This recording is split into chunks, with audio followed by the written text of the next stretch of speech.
स्वागत है दोस्तों आपका एक बार फिर मेरे इस चैनल पर, जिस चैनल का नाम है एडुकम साइट। इस चैनल पर मैं काफ़ी टाइम से मैथ पढ़ा रहा हूँ, पर आज मैं आपको 8th क्लास का मैथ पढ़ाने वाला हूँ। पिछली बार मैंने आयत और वर्ग से रिलेटेड कुछ उससे रिलेटेड फॉर्मूले बताए थे, है ना, उसका बेसिक बताया था। आज मैं आपको 8th क्लास का जो पहला चैप्टर है 1.1 का, आज मैथ क्लास का वो हम समाधान करेंगे। तो कैसे करना है, तो चलिए शुरू करते हैं।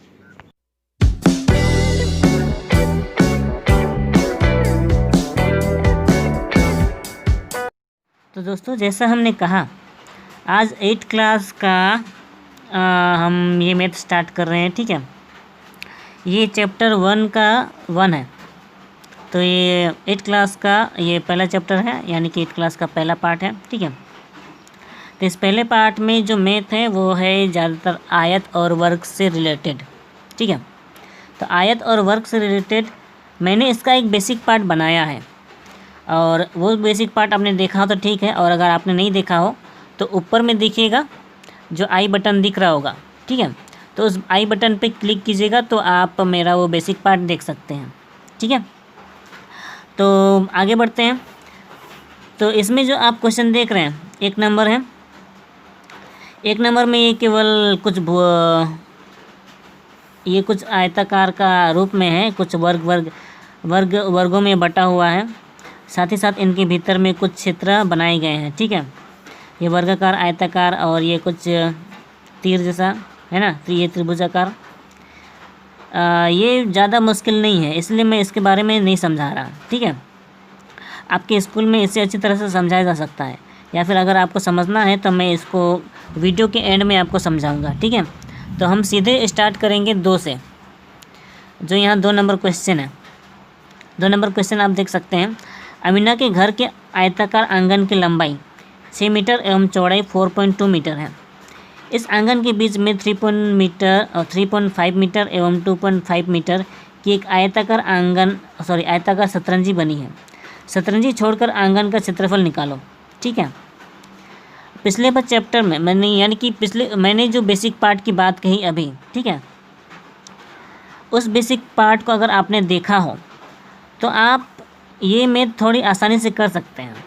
ठीक है, देखिए यहाँ क्षेत्रफल निकालने को यानी कि क्षेत्रफल निकालने को कहा गया है, तो क्षेत्रफल निकालने का सूत्र हमें पता है, लेकिन जैसे यहाँ लिखा है अमीना के घर के आयताकार आंगन की लंबाई 6 मीटर, चौड़ाई ये है, यहाँ लंबाई है 6 मीटर और चौड़ाई है 4.2 मीटर। ठीक है, फिर आंगन के बीच में 3.5 मीटर और 2.5 मीटर का एक आयताकार शतरंजी बना है। तो ये देखिए 3.5 मीटर, ये जाहिर सी बात है ये लंबा है, और ये 2.5 मीटर चौड़ा है। ठीक है, यानी कि शतरंजी का ये क्षेत्रफल दिया हुआ है, इसे गुना करेंगे तो शतरंजी का क्षेत्रफल निकलेगा, इसे और इसे गुना करेंगे तो शतरंजी का क्षेत्रफल बनेगा। इसे मैं एक आपको चित्र की मदद से समझाता हूँ। ठीक है, ये देखिए, ये आपका आयताकार आंगन है। ठीक है, आयताकार आंगन में ये 6 मीटर लंबा है और ये साइड में 4.2 मीटर चौड़ा है। ठीक है, तो क्योंकि इसका आंगन और लंबाई और चौड़ाई दिया हुआ है, तो आप इसका पूरा क्षेत्रफल निकाल सकते हैं। यानी कि जब इसका क्षेत्रफल निकालेंगे, यानी कि क्षेत्रफल सूत्र, क्योंकि क्षेत्रफल का सूत्र मैंने बताया था, वो होता है लंबाई गुना चौड़ाई, यानी कि 6 और 4.2 को गुना करेंगे तो भीतर का पूरा एरिया निकल जाएगा। लेकिन इसी एरिया के बीच में शतरंजी बना हुआ है। ठीक है, मान लीजिए ये वाला बना हुआ है, ये 3.5 मीटर और ये 2.5 मीटर। ठीक है, तो ये क्योंकि बीच में बना हुआ है, और जो हमने पहले आंगन का क्षेत्रफल निकाला, ठीक है, वो आंगन का क्षेत्रफल भी इसके अंतर्गत आता है, यानी कि वो भी इसी में शामिल है। ठीक है, यानी कि आंगन के क्षेत्रफल से अगर हम शतरंजी का क्षेत्रफल को हटा दें, ठीक है, तो वो रास्ते का शतरंजी छोड़कर आंगन का क्षेत्रफल बनेगा। ठीक है, शतरंजी छोड़कर आंगन का क्षेत्रफल बनेगा। तो इसे करना कैसे है, अब मैं आपको मैथ बनाकर दिखाता हूँ। ठीक है, देखिए शुरुआत में जो दिया हुआ है हम उसे लिख सकते हैं। सबसे पहले आयताकार आंगन की लंबाई 6 मीटर है, फिर आयताकार आंगन की चौड़ाई 4.2 मीटर है। ठीक है, अब ये लंबाई और चौड़ाई दिया हुआ है तो क्षेत्रफल निकाल ही सकते हैं। ठीक है, तो इसी तरह से आयताकार आंगन का क्षेत्रफल बराबर लंबाई गुना चौड़ाई होता है ना, मैंने बताया था पिछली बार बेसिक में। तो लंबाई ये रहा और गुना देके चौड़ाई ये रहा। ठीक है, तो लंबाई की जगह पर लंबाई का मान, चौड़ाई की जगह पर चौड़ाई का मान, समझ गए। तब इन्हें गुना करेंगे तो कितना होगा।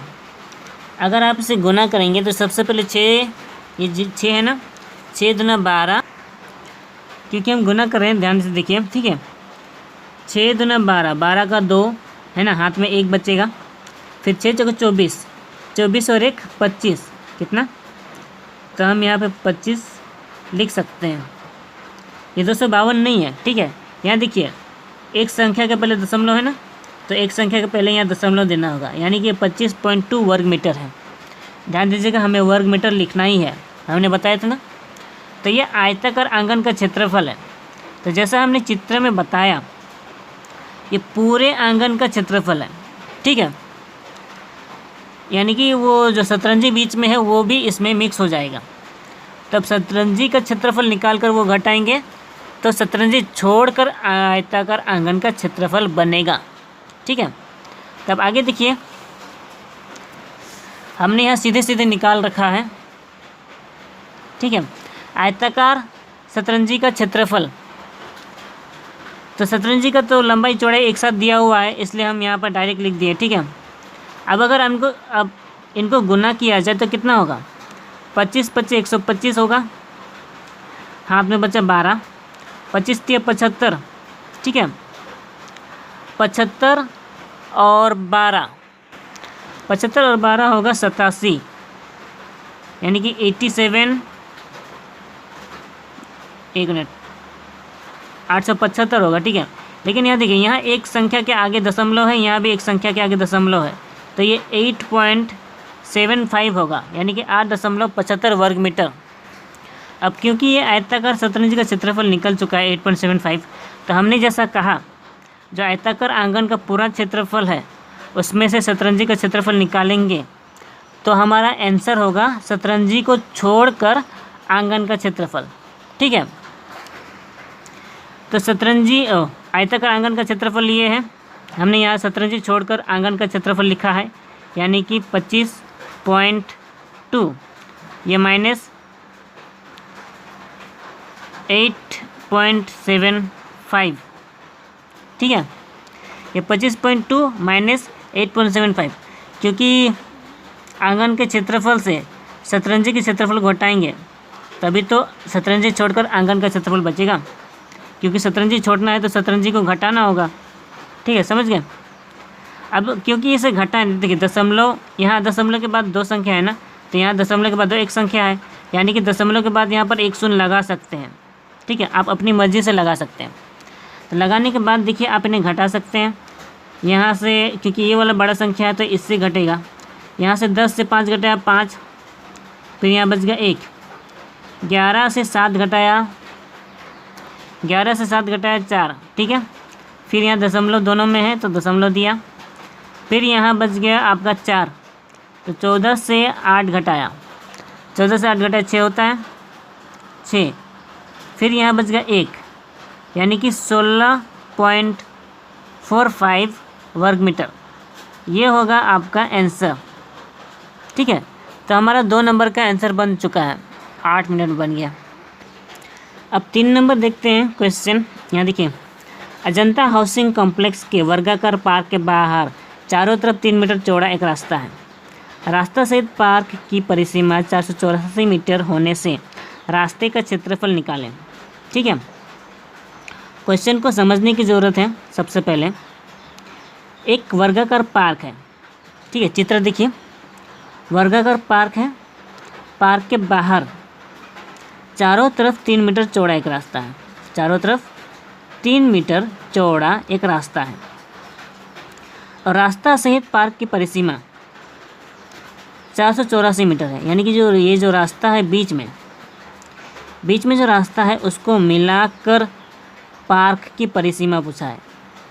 तो पार्क अंदर भले ही है लेकिन रास्ता को मिलाकर बोला है ना, तो बाहर से परिसीमा है, यानी कि रास्ता, हाँ वो बाहर से परिसीमा पूछ रहा है। ठीक है, रास्ता को मिलाकर पूरे पार्क की परिसीमा 484 मीटर है। ठीक है, तो क्योंकि यहाँ 484 मीटर दिया हुआ है, परिसीमा दिया हुआ है, यानी रास्ता सहित दिया हुआ है, तो रास्ता सहित पार्क की लंबाई हम निकाल सकते हैं। क्योंकि ये रास्ता सहित पार्क की परिसीमा है, तो रास्ता सहित पार्क की लंबाई हम निकाल सकते हैं। और कैसे निकाल सकते हैं वो मैंने पिछली बार बेसिक में बताया था। ठीक है, तो बेसिक में क्योंकि आपने देखा है तो इसे कर सकते हैं। ठीक है, अब रास्ता सहित पार्क की लंबाई निकलेगा, यानी कि पार्क की एक भुजा की लंबाई निकलेगी, तो उसका क्या फ़ायदा। लिखिए, जो पार्क है वो भीतर है, रास्ता बाहर में है, यानी कि जो वर्गाकार पार्क की लंबाई है वो दोनों तरफ 3 मीटर बढ़ा हुआ है, दोनों तरफ 3 मीटर बढ़ा हुआ है, यानी कि जो बढ़ा हुआ है रास्ता सहित पार्क की लंबाई, उसमें से दोनों तरफ से 3-3 मीटर काटेंगे तो वो वर्गाकार पार्क की लंबाई होगी। ठीक है, अगर आप लोग समझ गए तो ठीक है, नहीं समझे हो तो चलिए बना कर देखते हैं। देखिए 3 नंबर, रास्ता सहित पार्क की परिसीमा 484 मीटर है ना। जब पार्क की परिसीमा है तो हमने बताया था एक भुजा की लंबाई कैसे निकालते हैं। ये देखिए, रास्ता सहित पार्क के एक भुजा की लंबाई, तो एक भुजा की लंबाई निकालने के लिए मैंने कहा था, ध्यान दीजिएगा ये वर्ग का फॉर्मूला है। ठीक है ना, क्योंकि जो पार्क है वर्गाकार है ना। ठीक है, और रास्ता सहित पार्क की परिसीमा भी वर्गाकार में ही होगी, इसलिए जब एक भुजा की लंबाई निकालेंगे तो उसे 4 से भाग करेंगे, मैंने बताया था पिछली बार। और जब इसे भाग करेंगे तो ये 4 एकम 4, 4 दूना 8, 4 एकम 4 होगा। ठीक है, यानी कितना होगा 121, तो हम यहाँ पे 121 मीटर लिख सकते हैं। ठीक है, तब 121 मीटर लिख दिया। जब एक भुजा की लंबाई है तो हम इसका क्षेत्रफल निकाल सकते हैं ना।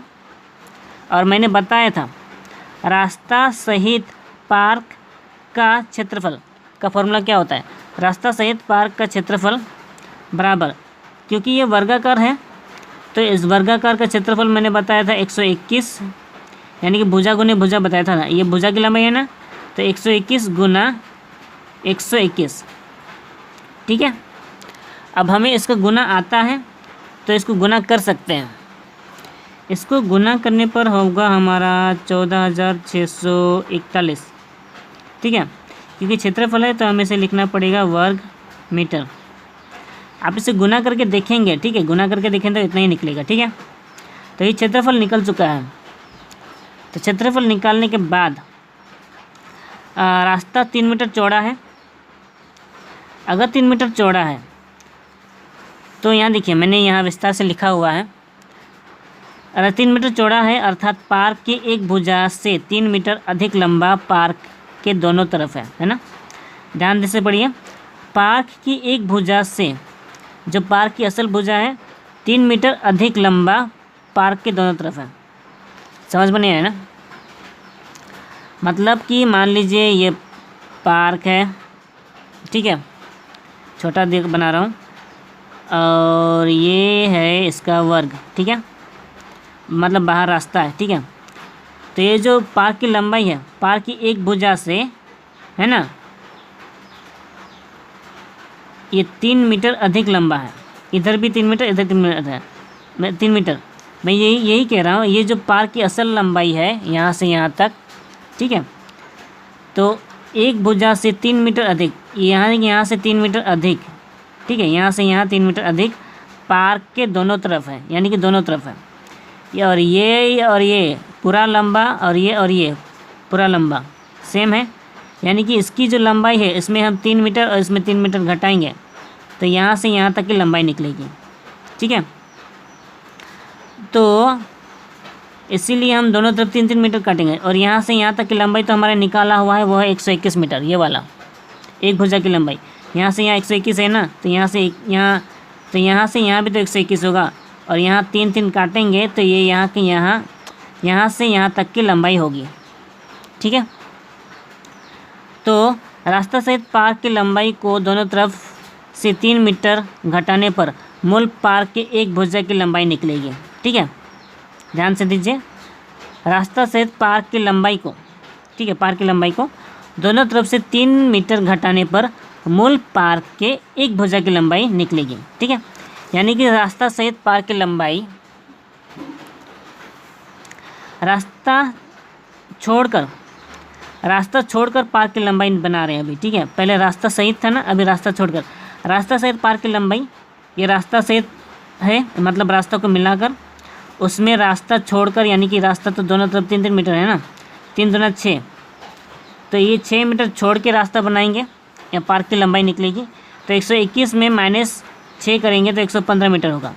तो ये हो गया रास्ता को छोड़कर पार्क की लंबाई। ठीक है, तब रास्ता छोड़कर पार्क का क्षेत्रफल बन सकता है ना, क्योंकि रास्ता छोड़कर पार्क की लंबाई ये है, यानी रास्ता छोड़कर पार्क का क्षेत्रफल 115 गुना 115। तो इन्हें गुना करेंगे कितना होगा, ये होगा आपका 5 × 5 = 25। ठीक है, फिर 12 × 12, 12 के दांत में 12 × 12 और 1 13, 13,225। इन्हें गुना करके देखेंगे तो इतना ही होगा। लेकिन यहाँ पे इसका क्षेत्रफल तो निकल चुका है, लेकिन क्वेश्चन में पूछा है केवल रास्ते का क्षेत्रफल। ठीक है, केवल रास्ते का क्षेत्रफल निकालने को कहा है। तो जो रास्ता सहित क्षेत्रफल है, यानी कि रास्ता को मिलाकर जो क्षेत्रफल है, ठीक है, उस क्षेत्रफल में से रास्ता छोड़कर पार्क का क्षेत्रफल निकालेंगे तो केवल रास्ते का क्षेत्रफल निकल जाएगा। ठीक है, उदाहरण में मैं आपको समझाता हूँ। ठीक है, अगर ये वाला अगर पार्क है, ठीक है, ये बाहर का रास्ता है, तो इसका लंबाई और इसका चौड़ाई दिया हुआ है, यानी कि इसका लंबाई दिया हुआ है। तो जब हम इसका भुजा की लंबाई से क्षेत्रफल निकाल रहे हैं, ठीक है, तो पूरी एरिया का क्षेत्रफल होगा, यानी कि ये भी उसी क्षेत्रफल में आएगा। फिर इसका क्षेत्रफल अलग से है, यानी कि जब इसका क्षेत्रफल से इसका पूरे एरिया के क्षेत्रफल से घटाएंगे तो वो केवल इसका क्षेत्रफल होगा। मैं ये बार बार समझा रहा हूँ ताकि आप समझ कर बनाएं। ठीक है, तो केवल रास्ते का क्षेत्रफल क्या करना है, समझ गया। तो ओके, ये 14,641 रास्ता सहित का क्षेत्रफल है। ठीक है, और 13,225 ये रास्ता छोड़कर क्षेत्रफल है। तो इन्हें घटाएंगे, वो होगा केवल रास्ते का क्षेत्रफल। तो देखिए 11 से 5 घटाया 6, फिर यहाँ बच गया 3, 3 से 2 घटाया 1, यहाँ बच गया 6, 6 से 2 घटाया 4, और यहाँ 4 से 3 घटाया 1, यानी कि 1416 वर्ग मीटर। ठीक है, तो केवल रास्ते का क्षेत्रफल निकल चुका है। अगर आप इसे समझ गए हो तो ठीक है, नहीं समझे हो तो पता नहीं। आगे देखते हैं।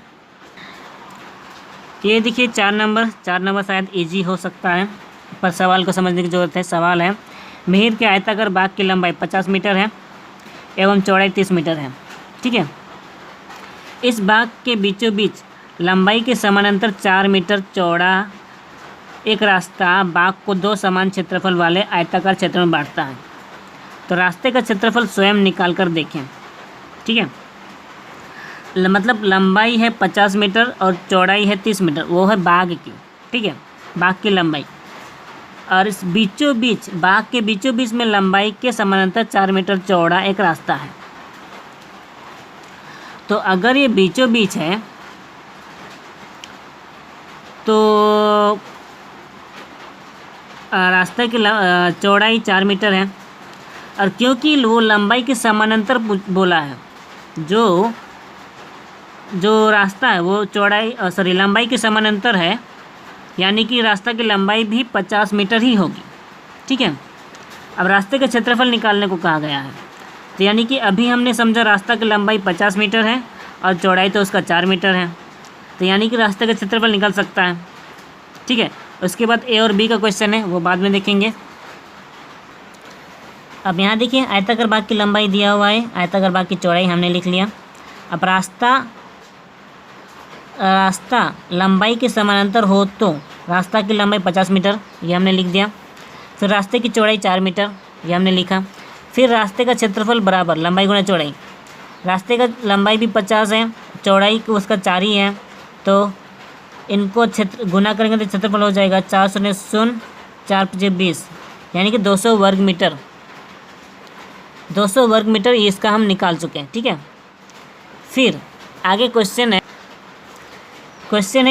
4 मीटर चौड़ा रास्ता, ठीक है, वो रास्ता चौड़ाई है, बाग की चौड़ाई के समानांतर बाग के बीच में होता।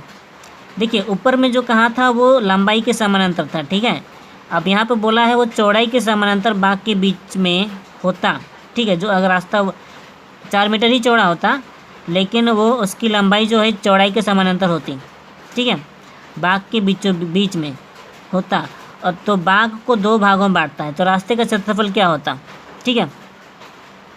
क्योंकि अभी वो चौड़ाई के समानांतर है तो यानी कि उसकी लंबाई अभी 30 मीटर है, ठीक है, ध्यान दीजिएगा।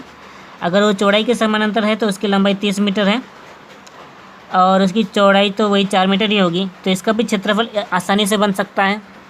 तो यहाँ हमने लिखा रास्ते की चौड़ाई 4 मीटर है जैसा कि क्वेश्चन में है, फिर बाग की चौड़ाई के समानांतर है, इसलिए रास्ता मतलब हमने यहाँ आधा लिखा है, बाग की चौड़ाई के समानांतर है रास्ता, रास्ता को आपको इधर लिखना था, ठीक है, मैंने इधर लिख दिया, रास्ता बाग की चौड़ाई के समानांतर है, इसीलिए रास्ता की लंबाई बराबर बाग की चौड़ाई, ठीक है, रास्ता की लंबाई और बाग की चौड़ाई दोनों बराबर है, वो होगा 30 मीटर, इसीलिए रास्ते का क्षेत्रफल बराबर 4 × 30, ठीक है, क्योंकि ये 4 है उसकी चौड़ाई और 30 है उसकी लंबाई रास्ते का, तो अब इसे गुना करेंगे 4 शून्य 0 4 × 12 120 वर्ग मीटर, तो इसका भी क्षेत्रफल निकल गया है। तो आगे देखते हैं, आगे लिखा हुआ है यदि मिहिर के बागान की लंबाई और चौड़ाई दोनों के समानांतर, देखिए पहले वाले में लंबाई के समानांतर कहा, दूसरे वाले में चौड़ाई के समानांतर कहा, लेकिन यहाँ कहा है लंबाई और चौड़ाई दोनों के समानांतर बाग के बीचों बीच रास्ता होता और बाग को 4 समान भागों में बांटता, तो रास्ता का क्षेत्रफल क्या होता, ठीक है। देखो रास्ते की चौड़ाई तो उतनी की उतनी ही है, ठीक है, वो 4 मीटर ही है, लेकिन अभी वो जो हमने अलग अलग किया था ना लंबाई के समानांतर और चौड़ाई के समानांतर, अब दोनों के समानांतर होता तो पूरे रास्ते का क्षेत्रफल हमें निकालना है, ठीक है, क्योंकि हमने पहले ही निकाला है लंबाई के समानांतर रास्ते का क्षेत्रफल, पहले ही निकाला था ना, लंबाई के समानांतर रास्ते का क्षेत्रफल 200 वर्ग मीटर, फिर चौड़ाई के समानांतर रास्ते का क्षेत्रफल 120 वर्ग मीटर, ये हमने अभी निकाला, ठीक है। तो दोनों रास्ते का कुल क्षेत्रफल हम निकाल सकते हैं, दोनों रास्ते का कुल क्षेत्रफल बराबर 200 + 120 यानी कि 320 मीटर, और सॉरी ये क्षेत्रफल है ना, तो यहाँ पे वर्ग मीटर लिखना होगा,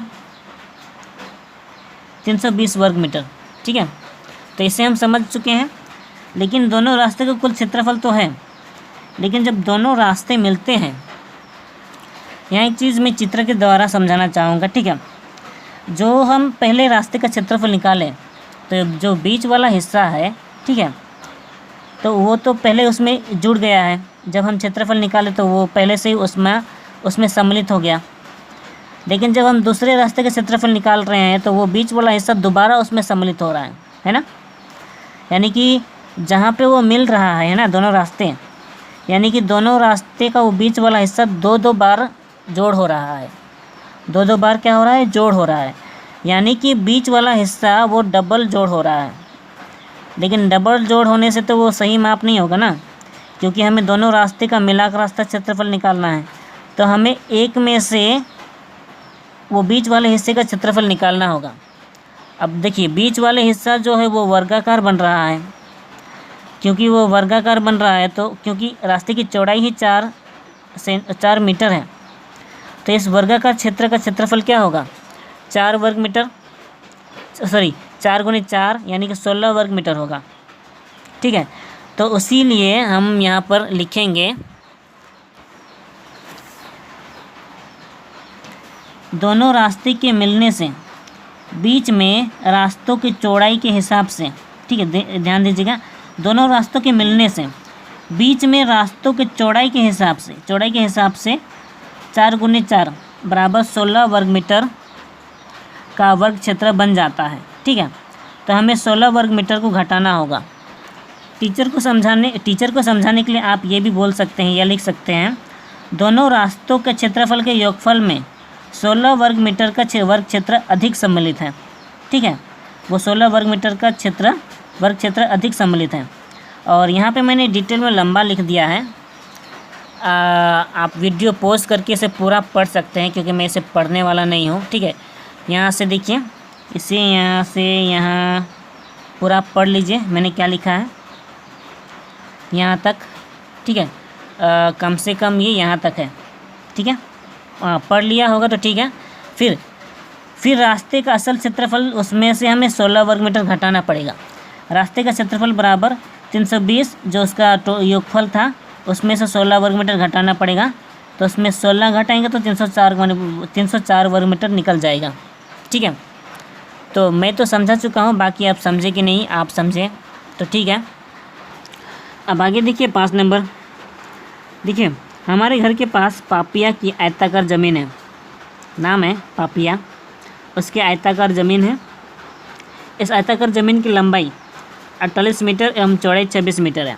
ठीक है, तो पापिया अपनी ज़मीन के चारों तरफ 4 मीटर छोड़कर, जितना ज़मीन है उसमें 4 मीटर छोड़कर घर तैयार करेगी। हिसाब करके देखिए पापिया कितने वर्ग मीटर ज़मीन पर अपना घर बनाएगी, मतलब जो उसका घर बनेगा वो कितने वर्ग मीटर में बनेगा, यही निकालना है।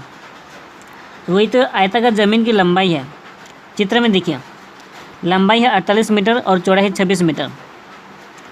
तो वो चारों तरफ 4 मीटर छोड़कर, यानी कि भीतर में बनाएगी ना, घर के भीतर, तो 4 मीटर छोड़कर जो बीच वाला हिस्सा बनता है 4 मीटर छोड़कर, और तो उसकी लंबाई और चौड़ाई अलग होगी, तो उस आयताकार एरिया में वो घर बनाएगी। अब क्योंकि चारों तरफ 4 मीटर छोड़ा है तो लंबाई भी 48 है ना, 48 में दोनों तरफ 4-4 मीटर छोड़ेगा, तो वो दोनों तरफ 4-4 छोड़ेगा, तो यानी 4 दूना 8 होगा, यानी कि 8 मीटर छोड़ेगा। फिर 26 में भी 26 मीटर चौड़ा है, तो चौड़ा में भी तो दोनों तरफ छोड़ेगा ना, यानी कि 4 दूना 8, यानी कि इसमें भी 8 वर्ग मीटर छोड़ेगा, समझिए 8 मीटर छोड़ेगा। तो 8 मीटर छोड़ेगा, तो इसे 26 से 8 घटाएंगे तो चौड़ाई होने से वो निकल जाएगा, यानी कि जिस ज़मीन पर वो घर बना रही है ना, जितना 4 मीटर छोड़कर, उसका लंबाई और चौड़ाई निकलेगा। ठीक है, तो बना कर देखते हैं। ये हमने लिखा ज़मीन की लंबाई बराबर 48 मीटर, फिर ज़मीन की चौड़ाई बराबर 26 मीटर। ठीक है, फिर चारों तरफ 4 मीटर छोड़ने से लंबाई भी दोनों तरफ छोड़ी जाएगी, है ना, लंबाई दोनों तरफ छोड़ी जाएगी, अर्थात लंबाई बराबर 48 माइनस 4 गुने 2, 4 मीटर करके दोनों तरफ छोड़ा है ना, इसलिए 4 गुने 2, तो 4 गुने 2 यानी कि 8, तो 48 में हमने 8 घटाया तो 40 मीटर होगा। ठीक है, समझ गए। इसी प्रकार चौड़ाई भी दोनों तरफ छोड़ने पर चौड़ाई बराबर 26 माइनस 8, तो उसमें भी 8 छोड़ा जाएगा ना, इसलिए 26 माइनस 8 यहाँ डायरेक्ट कर दिया, इस तरह से नहीं किया। तो 26 माइनस 8 किया तो हमारा निकलता है 18 मीटर। ठीक है, इसे घटा कर देखिएगा 18 होगा। फिर देखिए, ये लंबाई निकल गया हमारा जहाँ पे घर बन रहा है, और ये चौड़ाई निकल गया जहाँ पे घर बन रहा है।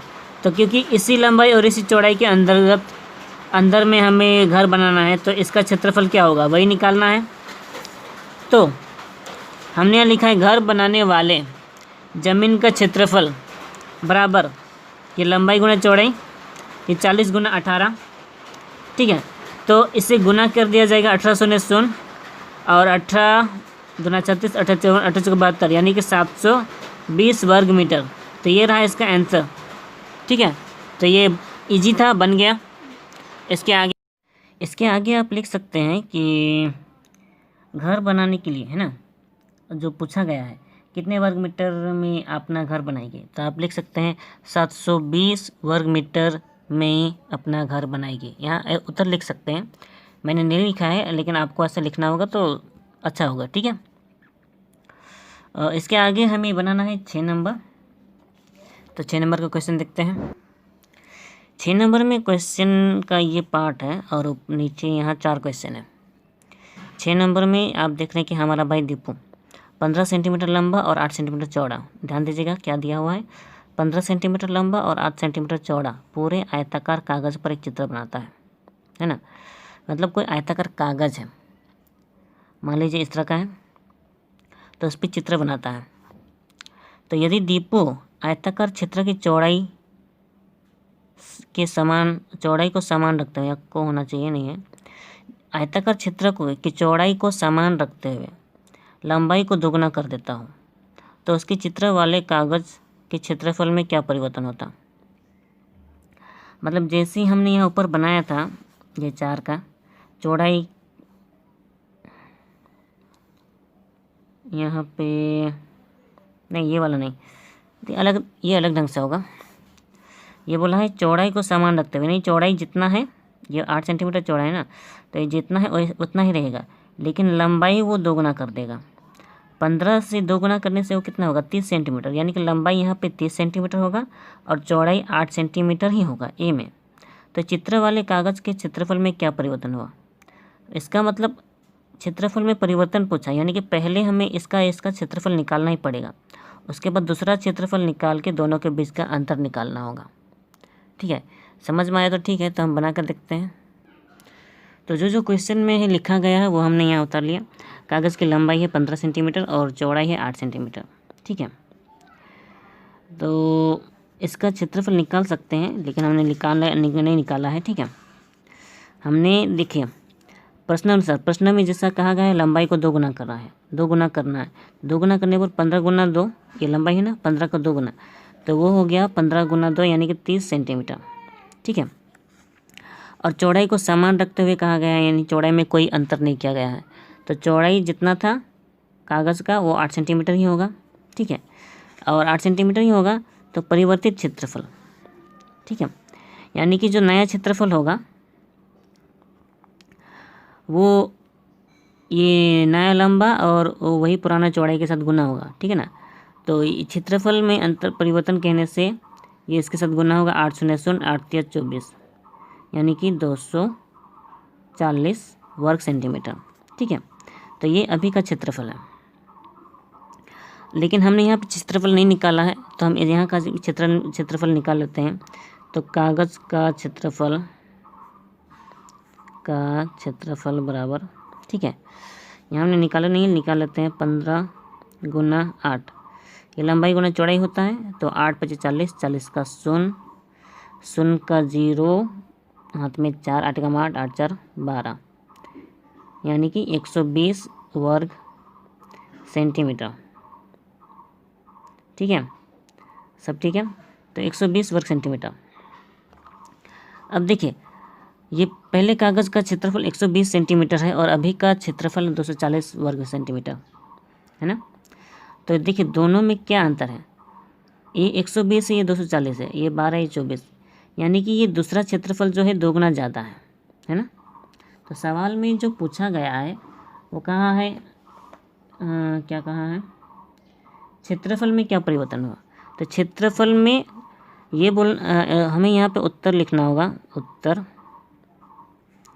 हम यहाँ लिख सकते हैं क्षेत्रफल 2 गुना हो गया, 2 गुना हो गया। ये थोड़ा मैंने सटा के लिख दिया है, थोड़ा समझ लीजिएगा। ठीक है, ये हमारा आंसर होगा, क्योंकि सवाल यही पूछा गया है कि क्षेत्रफल में क्या परिवर्तन हुआ। ठीक है, अब आगे देखते हैं बी में क्या लिखा है। देखिए यहाँ पे बी में लिखा है, यदि दीपू चित्र के कागज़ की लंबाई को समान रखते हुए, देखिए ऊपर वाले में चौड़ाई जितना था उतना ही ठीक है, लेकिन यहाँ चौड़ाई समान रखते हुए बोला है, यानी लंबाई में कोई परिवर्तन नहीं करना है, यानी कि 15 था तो 15 ही होगा। अब चौड़ाई को दोगुना करना है, यहाँ लिखा है चौड़ाई को दोगुना कर देता तो कागज़ के क्षेत्रफल में क्या परिवर्तन होता। ठीक है, अब देखिए सेम टू सेम उसी तरह करना है, तो इसे समझाने की ज़रूरत नहीं है, जैसा ए किया था वैसे ही बी को करना है, बस यहाँ चौड़ाई दोगुना होगा और लंबाई जितना था वैसे ही होगा, तो मैं आसानी से इसे कर सकते हैं।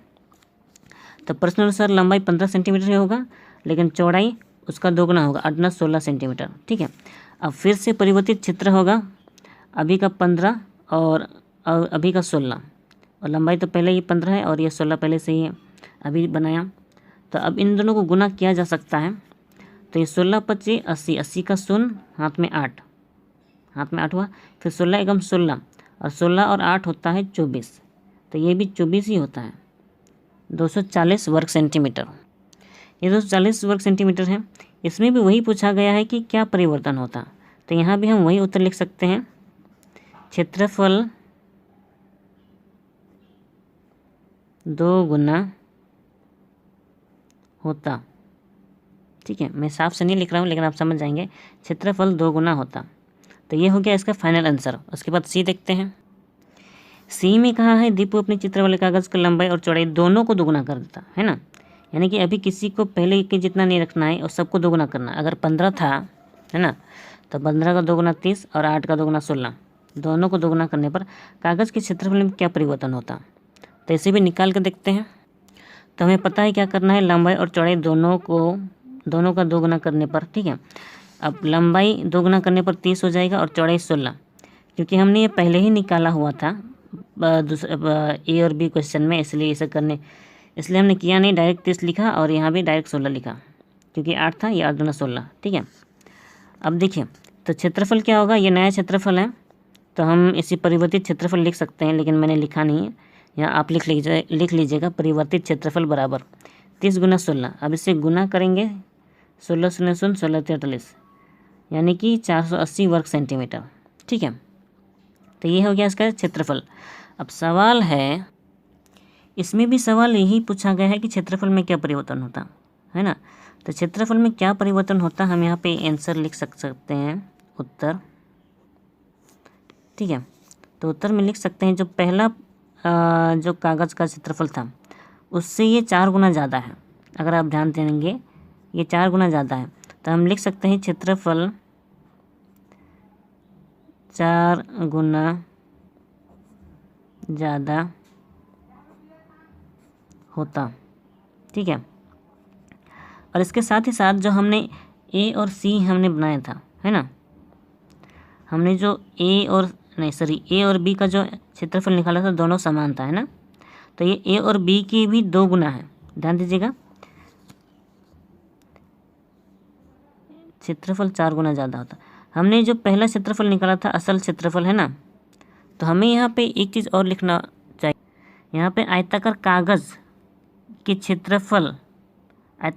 का क्षेत्रफल 4 गुना ज़्यादा होता है, ये ऐसा लिखना चाहिए, हमने लिखा नहीं है। यहाँ पर आयताकार कागज़ आप लिख सकते हैं, या फिर अगर 2 गुना बताना है तो वो हमने ए और बी बताया था, ए और बी का 2 गुना आप लिख सकते हैं। ठीक है, तो ये 2 गुना है या 4 गुना है, ये आसानी से समझ में आ रहा है। तो आगे क्वेश्चन देखते हैं। डी नंबर में लिखा ये, किंतु दीपू यदि अपने कागज़ की लंबाई और चौड़ाई दोनों को आधा कर देता। आधा यानी कि लंबाई 15 है, उसका आधा करेंगे यानी कि 7.5, और चौड़ाई है 8, उसका आधा करेंगे 4, है ना। तो चित्र वाले कागज़ के क्षेत्रफल में क्या परिवर्तन होता। तो हमने यहाँ पे लिखा लंबाई और चौड़ाई दोनों को आधा करने पर।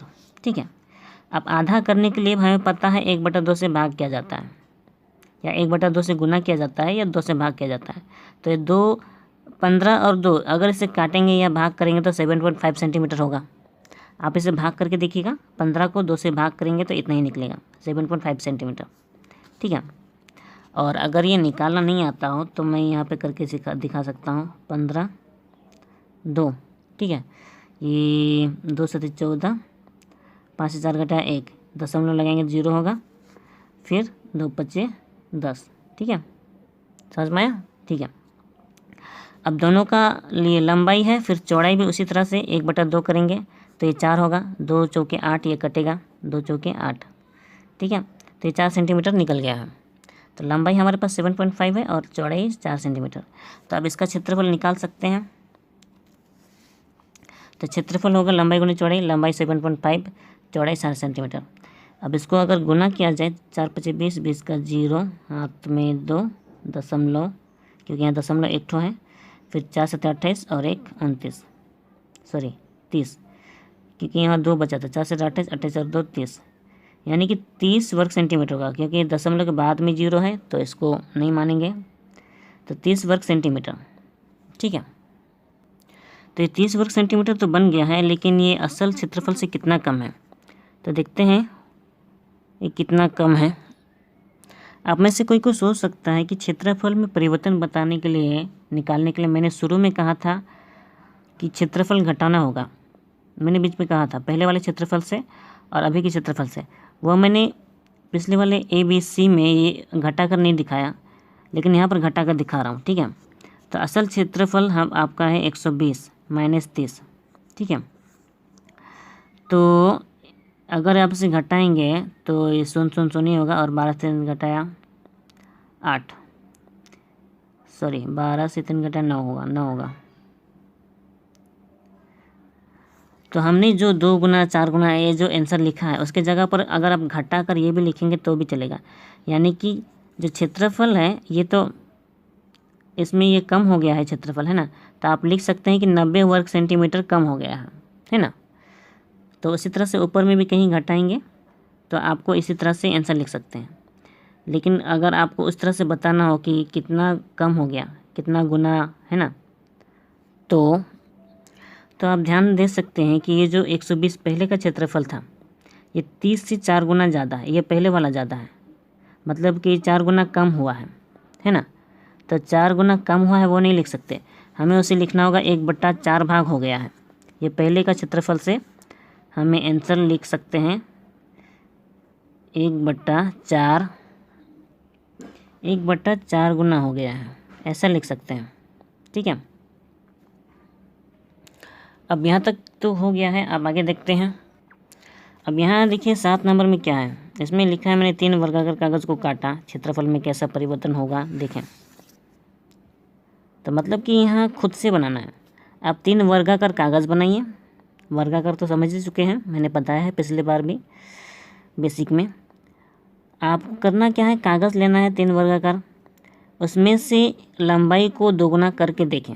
जो लंबाई है उसका 2 गुना करेंगे तो क्षेत्रफल क्या होगा, क्षेत्रफल में क्या होगा वो आप चेक करके देखें, ठीक है।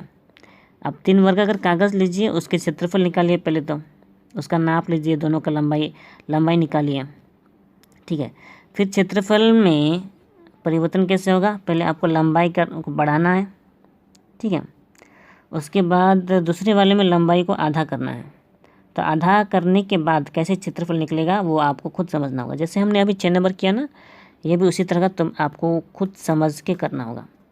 अगर आप इसे खुद कर सकें तो मैं गारंटी देता हूँ आप 6 नंबर समझ चुके हैं, और अगर नहीं कर सकें तो आप मेरा वीडियो टाइम पास के लिए देख रहे हैं, ठीक है। तो आगे बढ़ते हैं 8 नंबर में। हमारे इलाके क्लब के घर की लंबाई, चौड़ाई और ऊंचाई क्रमशः 7.2 मीटर, 5.5 मीटर और 4.2 मीटर है। हाँ, ये थोड़ा अजीब क्वेश्चन है आपके लिए, मेरे लिए नहीं। घर में 3 मीटर लंबा एवं 1.8 मीटर चौड़ा एक दरवाज़ा तथा 2.25 मीटर लंबा एवं 1.8 मीटर चौड़ा सवाल ज़्यादा लंबा है। मैं आपको इसे समझाऊंगा तो समझ में आएगा, ठीक है। 8 नंबर का जो क्वेश्चन है उसे समझने के लिए मैं आपको ये बक्सा दिखाता हूँ, ठीक है। ये उस घर के डिज़ाइन की तरह है जो क्वेश्चन में लिखा गया है। क्वेश्चन में बताया गया है जो घर की लंबाई जो है वो 7.2 मीटर है। तो यहाँ से यहाँ तक लंबा है 7.2 मीटर कह सकते हैं, ठीक है। और जो चौड़ा है 5.5 मीटर, यानी कि यहाँ से यहाँ, जैसे कि आप देख रहे हैं ये यहाँ से यहाँ चौड़ा है 5.5 मीटर, ठीक है। तो और ऊंचाई है आपका 4.2 मीटर, ऊंचाई यहाँ से यहाँ तक 4.2 मीटर ऊंचाई है, ठीक है। तो चित्र से आपको समझ में आ रहा हो कि घर कैसा है, ठीक है। तो अब नीचे वाले का जो एरिया देख रहे हैं, जो नीचे पड़ा हुआ है ना, वो कुछ इस तरह से है, दिख रहा है ना। वो नीचे वाला पूरा एरिया जो ये लंबा है ये चौड़ा है, ऐसा ही है ना। तो ये आयताकार है ना, मतलब जो घर बना हुआ है वो आयताकार है, जैसे कि कहा गया है वो आयताकार घर है। हालांकि क्वेश्चन में नहीं लिखा है, लेकिन वो आयताकार है, यानी कि नीचे का एरिया आयताकार है और उसका जो छत है वो भी आयताकार है, दिख रहा है, वो उसका छत भी आयताकार है। यानी कि जो नीचे का एरिया का जो क्षेत्रफल है वो ऊपर का एरिया का क्षेत्रफल के बराबर होगा, ठीक है ना। यानी कि ये घर का क्षेत्रफल ही ये छत का क्षेत्रफल होगा, ये मतलब घर का क्षेत्रफल ही छत का क्षेत्रफल होगा। और यहाँ तक कि जो घर का जो फर्श है यहाँ से यहाँ तक लंबा है ना, वो घर का फर्श है ना, वो फर्श की लंबाई कहो या घर की लंबाई कहो, दोनों समान है। घर की चौड़ाई कहो या फर्श की चौड़ाई कहो, क्योंकि फर्श पूरे घर में है ना, नीचे है ना, तो फर्श की चौड़ाई और घर की चौड़ाई दोनों सेम होगी। क्योंकि अगर हम चौड़ाई की बात कर रहे हैं तो ये जो घर की चौड़ाई है वो भी वही तो फर्श की चौड़ाई है ना। तो यही समझाना था। तो यानी कि जो फर्श का जो क्षेत्रफल होगा वही घर का क्षेत्रफल होगा और वही छत का भी क्षेत्रफल होगा। ठीक है, इसका मतलब ये है कि जो ज़मीन का क्षेत्रफल हम निकाल सकते हैं, फर्श का क्षेत्रफल भी निकाल सकते हैं और छत का भी क्षेत्रफल आराम से निकाल सकते हैं। और अगर हमें दीवार का क्षेत्रफल निकालना हो तो दीवार में आपको लंबाई देखना होगा, है ना। ये जो नीचे का, तो ये नीचे के एरिया के लंबाई है ना। ये इस दीवार का लंबाई नहीं है, दीवार तो ये ऊपर में है, तो इसका लंबाई अगर हम इस लंबाई के हिसाब से देखें तो हाँ, इस दीवार की लंबाई और यहाँ इसकी लंबाई दोनों सेम है ना। यानी कि फर्श की लंबाई और यहाँ की लंबाई मतलब वही दीवार की लंबाई है। और ये जो ये वाला भाग है ये तो ऊंचाई है ना। उस हिसाब से दीवार की चौड़ाई ये है, जो ऊंचाई है वही चौड़ाई है, समझे। ये जो फर्श की लंबाई है वो भी तो दीवार की ही लंबाई है, दीवार की ही लंबाई है यहाँ से यहाँ तक। फिर अगर हम दीवार की ही बात करें तो अगर ये लंबाई होगी तो ये उसकी चौड़ाई होनी चाहिए, है ना, क्योंकि लंबाई और चौड़ाई ऐसा होता है ना। तो अगर आप ये समझ गए हो तो ये जो ऊंचाई दिया गया है उसे हम चौड़ाई के हिसाब से ही मानेंगे, ठीक है। लेकिन साथ ही साथ आपको एक बात समझनी होगी, अगर आपको दीवार की लंबाई निकालनी हो तो मैं इसके लिए एक और उदाहरण देता हूँ। ये देखिए, मैंने किसी तरह दीवार का स्ट्रक्चर बनाने की कोशिश की है, ठीक है। अब देखिए ये चारों तरफ जो है ये देखा जाए तो आयताकार है और आयताकार की परिसीमा होती है, आप देख सकते हैं, है ना। ये वाला लंबाई है, ये वाला चौड़ाई है, ये लंबाई है, ये चौड़ाई है ना। आयताकार ऐसे ही कुछ होता है। तो ये लंबाई चौड़ाई है तो पूरे दीवार में भी तो वैसे ही होगा ना। यहाँ से अगर आप कहें यहाँ पे चौड़ा है, ये लंबा है, ये चौड़ा है और ये लंबा है, ठीक है। तो ये समझने की बात है, आप समझ जाएंगे। अगर आपको समझ में आ रहा होगा, यानी कि जो हम यहाँ की परिसीमा निकालेंगे, है ना, तो वो पूरे दीवार की लंबाई के बराबर होगी, क्योंकि यहाँ से यहाँ पूरी परिसीमा होती है ना। तो यानी कि अगर हम कम से कम यहाँ की जो लंबाई और चौड़ाई दिया हुआ है ना, उसके फर्श की या फिर उसके घर की जो लंबाई और चौड़ाई दी गई है उसकी परिसीमा निकालेंगे तो चारों तरफ दीवारों की लंबाई निकल जाएगी, है ना। लंबाई की यानी कि दीवारों की लंबाई तो निकल जाएगी, उसके बाद दीवारों की जो ऊंचाई है उसे अगर हम चौड़ाई माने, ठीक है, तो सब तरफ है, यानी कि चारों जो दीवारों की लंबाई तो सेम है, यानी कि जो परिसीमा होगी वो उसकी लंबाई मानकर, है ना, और साथ ही साथ जो उसकी ऊंचाई है उसे चौड़ाई मानकर अगर हम गुना करेंगे तो पूरी दीवार का क्षेत्रफल निकल जाएगा। तो मुझे यही चीज़ समझानी थी, तो मैं आपको आगे दिखाता हूँ। तो हम सीधे बनाकर दिखाते हैं, ठीक है। वहाँ क्वेश्चन में है घर की लंबाई 7.2 मीटर, चौड़ाई है 5.5 मीटर, ऊंचाई है 4.2 मीटर, यही ना, ठीक है।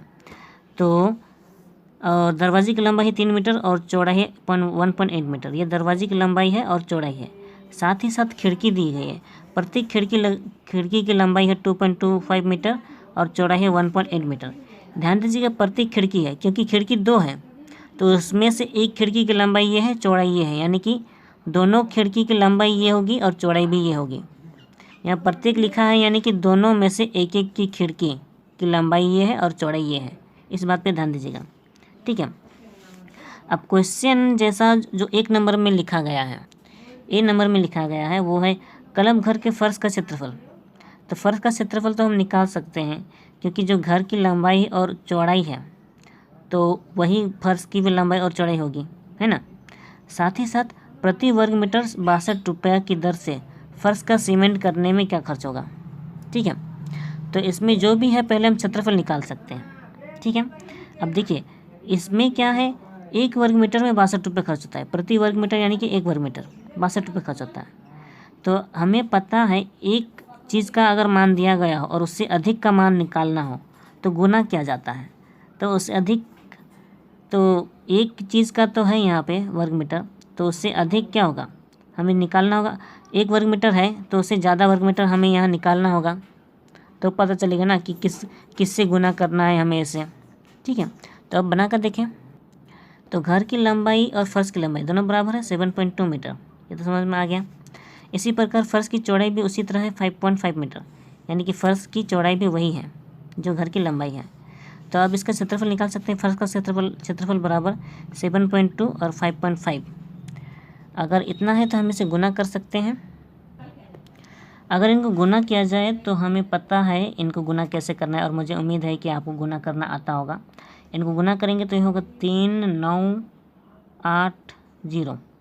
लेकिन यहाँ देखिए, यहाँ एक संख्या के आगे दशमलव है और यहाँ एक संख्या के आगे दशमलव, यानी कि 2 संख्या के आगे दशमलव है, तो हमें 2 संख्या के आगे यहाँ पे दशमलव देना होगा। 39.80 ये क्योंकि क्षेत्रफल है तो हम यहाँ पे लिख सकते हैं वर्ग मीटर।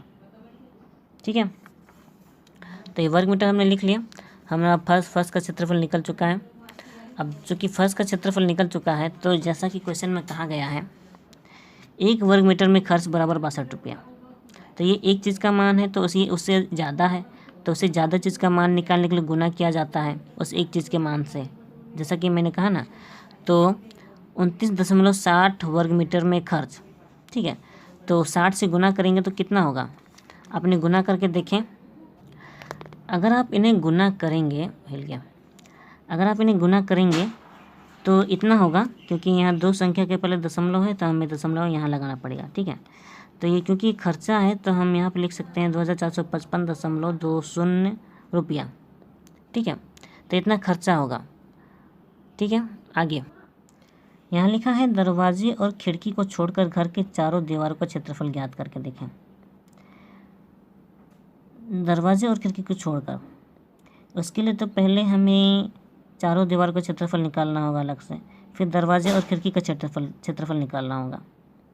चारों दीवारों का क्षेत्रफल में दरवाजे और खिड़की के क्षेत्रफल घटाएंगे तभी तो दरवाजे और खिड़की छोड़कर क्षेत्रफल निकलेगा। तो अगर समझ गए हो तो हमें चारों दीवारों का क्षेत्रफल कैसे निकालना है ये हमें पता है। जैसा मैंने कहा इसके पहले मैंने समझाया था, चारों दीवारों की लंबाई घर की परिसीमा दोनों बराबर होगी।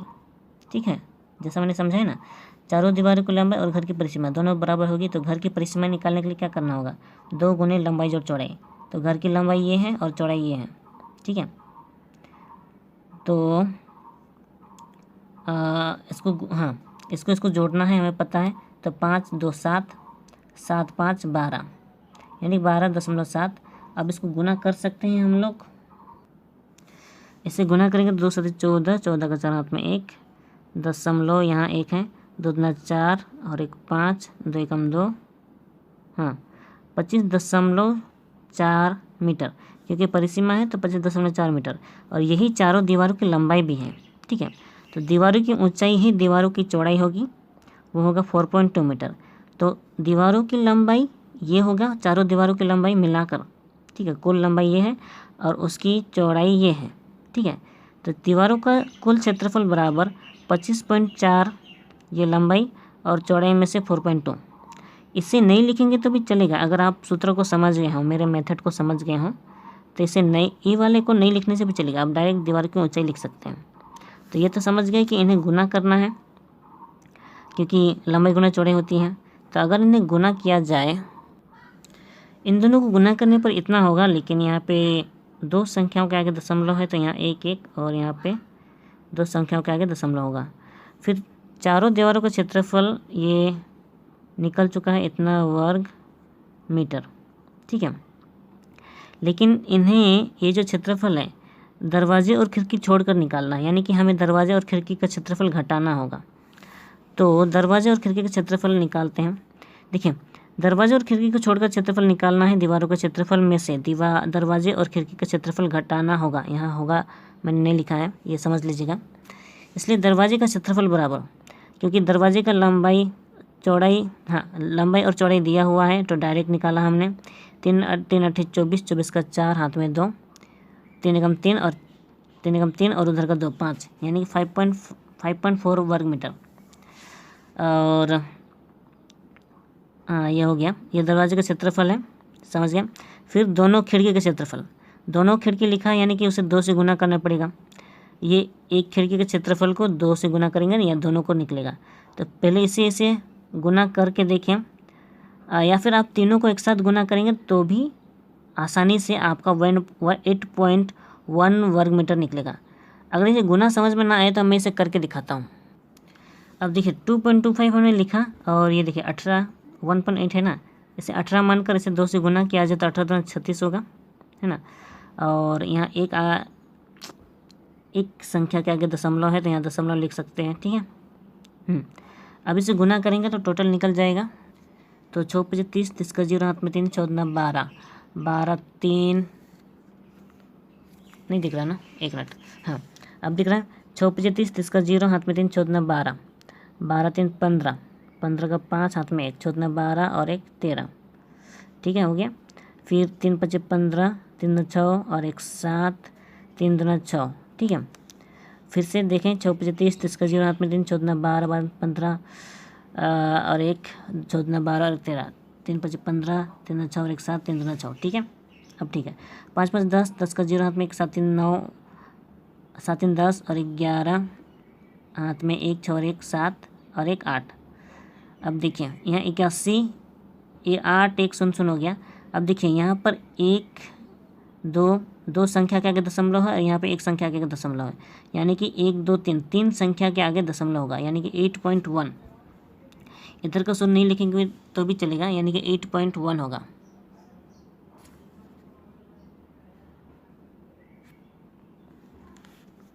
क्या मिस्टेक हो रहा है, ये देखिए गुना किया हमने, देखिए 4 5 30, 30 का 0 हाथ में 3, 14 12, 12 3 15, 15 का 5 हाथ में 1, 14 12 और उधर का 1 13, ठीक है। 3 5 15, 15 का 5 हाथ में 1, 3 2 6 और 1 7, 3 2 6। समझ में ना आया तो आप खुद हिसाब करके देख लीजिएगा। अगर अब इन्हें जोड़ेंगे 0 0 5 5 0, 5 5 10, 10 के 0 हाथ में 1, 7 3 9, हाँ 7 3 10, 10 और 1 11, 11 का 1 हाथ में 1, 6 1 7 और उधर का 1 8, ठीक है 8। अब देखिए यहाँ 2 संख्या के आगे दशमलव है, यहाँ 1 संख्या के आगे दशमलव है, यानी कि 3 संख्या के आगे दशमलव होगा 1 2 3, यानी कि 8.1, यानी कि गुना होगा हमारा 8.1 मीटर, ठीक है। तो इसीलिए हमने 8 वर्ग मीटर लिख दिया है। 1 के बाद वो शून्य आया था तो आपको उसे लिखने की ज़रूरत नहीं है, यानी कि खिड़की का क्षेत्रफल हो गया। अब दोनों का कुल निकालेंगे, खिड़की और दरवाजे का कुल क्षेत्रफल बराबर 5.4, ये दरवाजे का था और ये खिड़की का 8.1, तो इन्हें जोड़ेंगे 4 और 1 5, 8 5 13। और देखिए क्योंकि ये जोड़ है तो हमें केवल एक, जितना संख्या के आगे दशमलव है पहले में उतना में ही देना पड़ेगा। एक संख्या के आगे दशमलव है, यहाँ भी एक संख्या के आगे दशमलव है तो वहीं देना पड़ेगा। गुना में देखना पड़ता है कि टोटल कितने संख्या के आगे दशमलव होता है, ठीक है, जोड़ में देखने की जरूरत नहीं है। तो ये अब खिड़की और दरवाजे का कुल क्षेत्रफल हो गया है, तो खिड़की और दरवाज़ा छोड़कर क्षेत्रफल निकालना है। तो पहले का क्षेत्रफल कितना था दीवारों का 106.68, तो 106.68 उसमें माइनस करना है 13.5, तब इन्हें घटाव कर सकते हैं। देखिए यहाँ 2 दशमलव के बाद 2 संख्या है, तो हम यहाँ दशमलव के बाद 2 संख्या बनाने के लिए एक और शून्य लगा सकते हैं, यह मैंने पहले बताया था। तो ये 8 और 0 8 हुआ, फिर 6 से 5 घटाया 1 दशमलव लगाया, क्योंकि यहाँ दशमलव है दोनों में घटा रहे हैं ना। फिर 6 से 3 घटाया 3, और यहाँ बच गया 10, 10 से घटाया, 10 से घटाया कितना होता है 9, 93.18 वर्ग मीटर। तो ये हमारा खिड़की और दरवाज़ा छोड़कर क्षेत्रफल निकल चुका है, ठीक है। अब देखते हैं यहाँ आगे का क्वेश्चन है सी नंबर, घर की छत का क्षेत्रफल निकाल कर देखो। ये क्षेत्रफल निकालना इजी होगा, जो यहाँ पे फर्श का क्षेत्रफल निकाला था ठीक उसी तरह से घर की छत का क्षेत्रफल होगा, तो ये आप खुद से कर सकते हैं, ठीक है। डी नंबर देखते हैं, 12 रुपये प्रति वर्ग मीटर की दर से दरवाज़ा और खिड़की छोड़कर घर के भीतर चारों दीवारों पर चूना करने पर क्या खर्च होगा। यहाँ लिखा है दरवाज़ा और खिड़की छोड़कर दीवारों पे चूना लगाना है, वो भी 12 रुपया प्रति वर्ग मीटर के हिसाब से, यानी कि 1 वर्ग मीटर में 12 रुपये खर्च होता है। तो हम इसे यहीं पे कर सकते हैं क्योंकि हमने अभी क्षेत्रफल निकाला, ठीक है। तो यहाँ निकाल सकते हैं 1 वर्ग मीटर में ये साफ से नहीं लिखा। 1 वर्ग मीटर में खर्च बराबर 12 रुपया, ठीक है। तो टोटल वर्ग मीटर तो ये है खिड़की दरवाज़ा छोड़कर, है ना, अभी निकाला ना। तो 93 मेरा मिस्टेक हो जाता है, 93.18 वर्ग मीटर में खर्च बराबर, तो इसे से गुना कर देंगे 93.18 इंटू 12, ठीक है। तो ये गुना हम कर सकते हैं। 12 8 96, 96 का 6, हाथ में 9, फिर 12 कम 12, 12 9 होगा 21। इसे एक ही बार गुना करके बता, चलिए इसे गुना करके देखते हैं। 12 96, 96 का 6, हाथ में 9, फिर 12 कम 12, 12 और 9, 12 और 9 21, 21 का 1, 21 का 1, हाथ में 2, फिर 12 36, 36 2 38, 38 का 8, हाथ में 3, 12 9 108, 108 और 3 111, 111 हो गया। है 2 संख्या का 1 दशमलव है तो यहाँ पे दशमलव लगेगा। 100, अच्छा ठीक है, तो इतना रुपया खर्च होगा, ठीक है। मैंने ये पहले भी किया है और इसका आंसर किताब से नहीं मिलता है, तो हो सकता है किताब में आंसर गलत है, तो मेरे हिसाब से इसका आंसर तो यही होना चाहिए, ठीक है। तो हमारा 8 क्लास का 1.1 का ये आज ही कंप्लीट हो चुका है। तो अगले चैप्टर में हम कुछ और करेंगे। तो आज के लिए बस इतना ही। वीडियो को लाइक करें, सब्सक्राइब करें और शेयर अवश्य करें और घंटी का बटन दबाएं।